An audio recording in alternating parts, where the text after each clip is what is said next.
Françaises, Français, mes chers compatriotes,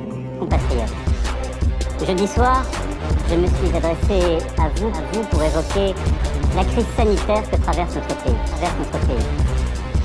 Jusqu'alors, l'épidémie de Covid-19 était peut-être pour certains d'entre vous une idée lointaine.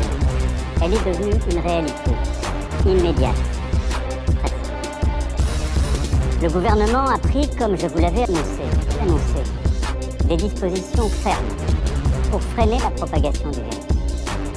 Les crèches, les écoles, les collèges, les lycées, les universités sont fermés depuis ce jour. Samedi soir, les restaurants, les bars, tous les commerces non essentiels à la vie de la nation ont également clos leurs portes. Les rassemblements de plus de 100 personnes ont été interdits. Jamais la France n'avait dû prendre de telles décisions évidemment exceptionnelles, évidemment temporaires, en temps de crise. Elles ont été prises avec ordre, préparation, sur la base de recommandations scientifiques avec un seul objectif: nous protéger face à la propagation. Dans la journée de jeudi, un consensus scientifique et politique s'est formé pour maintenir le premier tour des élections municipales. Et j'ai pris avec le Premier ministre la décision de maintenir le scrutin.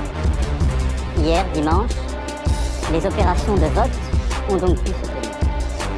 Je veux ce soir remercier les services de l'État, les maires, l'ensemble des services, des mairies, tous ceux qui ont tenu les bureaux de vote et qui ont donc permis l'organisation de ce scrutin.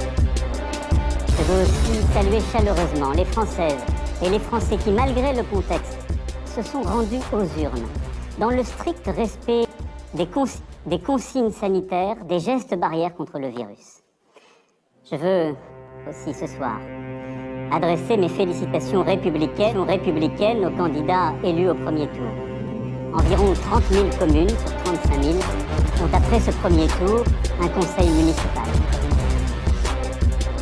Mais dans le même temps, alors même que les personnels soignants des services de réanimation alertaient sur la gravité de la situation, nous avons aussi vu du monde se rassembler dans les parcs, des marchés bondés, des restaurants, des bars qui n'ont pas respecté la consigne de fermeture. Comme si au fond la vie n'avait pas changé. À tous ceux qui, adoptant ces comportements, ont bravé les consignes, je veux dire ce soir très clairement, non seulement vous ne vous protégez pas, vous, et l'évolution récente a montré que personne n'est invulnérable, les plus jeunes, mais vous ne protégez pas les autres, même si